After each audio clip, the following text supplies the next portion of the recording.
I hope that by the end of this series, you'll know much more about this, your brain, and how it works, and also that you'll be able to use it far more effectively.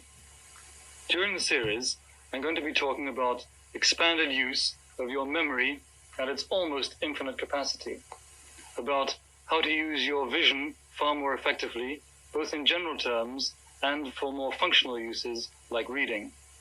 I'm also going to be discussing the organization of time, learning and study, and things like life in general.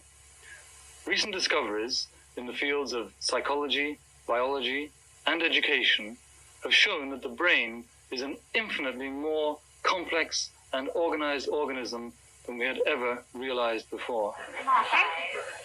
Imagine yourself making a telephone call. You can now dial virtually anyone in the world. Anyone can dial you, everyone can dial everyone. The number of interconnections is so vast as to be almost unimaginable. That is even minute compared with the interconnections your brain can make. But let's put some real perspective on unimaginable numbers. Here you are, pretty substantial in your own eyes, about to go on a trip through the universe.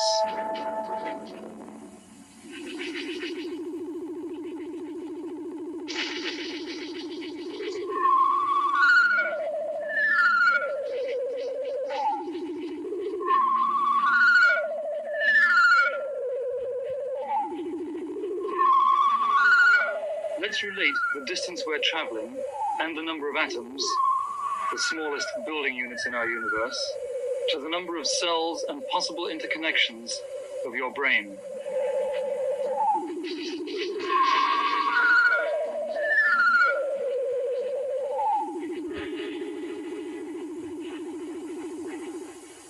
You are already less than an insignificant speck.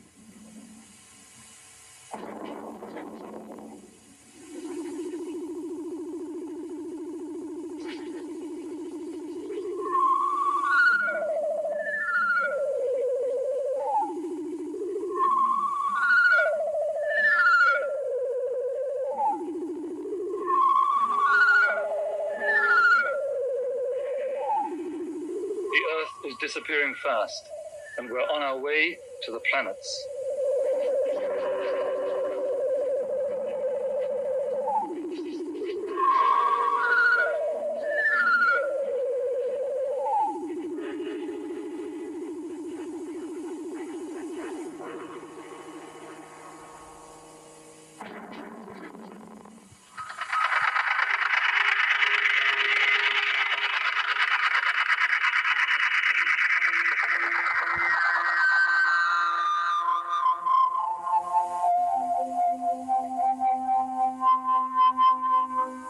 We're now leaving the sun, 100 million miles from home, one with 8 noughts after it, but we have more brain cells than this. About now, we've traveled 10,000 million miles, one with 10 noughts after it. That's how many individual units there are in the human brain. Let's continue our journey and try to think about the number of atoms that build this vast structure, our universe. By the end of this journey, we will have traveled in miles, one with 20 noughts after it. That's 100 million miles. The number of atoms is 1 with 100 noughts after it. You can calculate that number in millions if you like. The brain, remember, has 10,000 million cells. The number of interconnections these cells can make is infinitely greater than the number of atoms in the universe. Not 1 with 100 noughts, but 1 with 800 noughts after it. Just try writing that out, and you will see how phenomenally vast it is.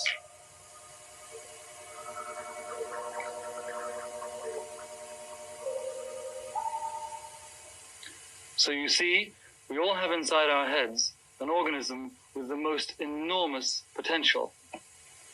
But looking around, you might say, where's the evidence of all that potential?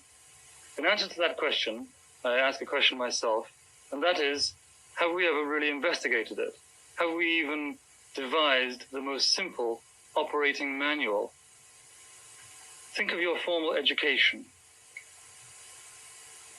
Ask yourselves the following questions. In school, were you taught how your eyes can scan print, getting all kinds of different information from it? Were you told about the different speed your eyes can travel? Were you taught about the nature of your memory? Why it forgets things? How it records things? How it can record things better? Were you taught special study techniques which would enable you to relate, not just to your own subject, but to any subject with confidence? Were you taught the nature of problem solving? Were you taught to think creatively? Were you taught to think? The answer to all these questions is usually no.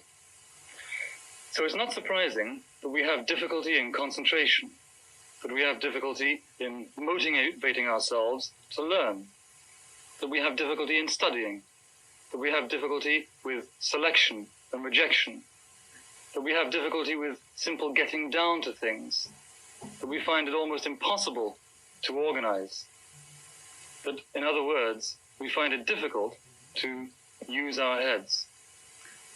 Who then is to blame for all this? The parents and teachers, the schools, the education authorities, the media, the child? The answer, I think, is that no one is to blame. Very seldom does a parent or a teacher set out to actively stifle or bore a child to death. Most efforts at education are sincere, an attempt to bring the child out to help him develop.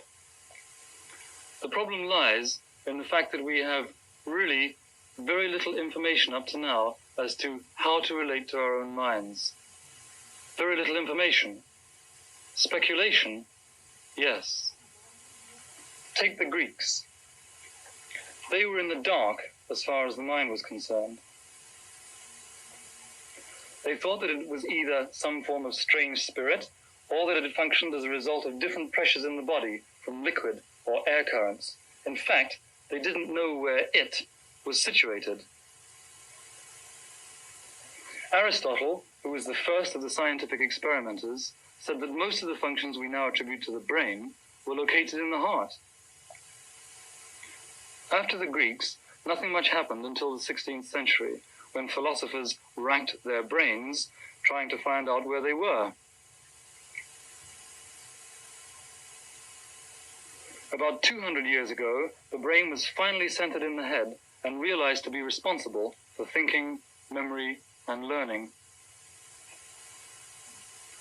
We now know that it also has connections that go down the neck into the body, that it has very refined biochemical networks, that it generates a mass of electrical impulses. Nearly every area of knowledge is finding itself involved with brain research. And yet, even now, we are still very ignorant about it.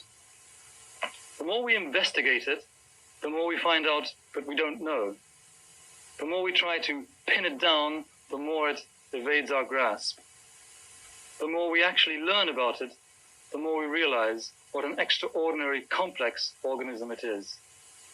I've already mentioned that the number of brain cells is almost infinite, especially the number of interconnections they can make. But there are a number of other simple but fascinating facts.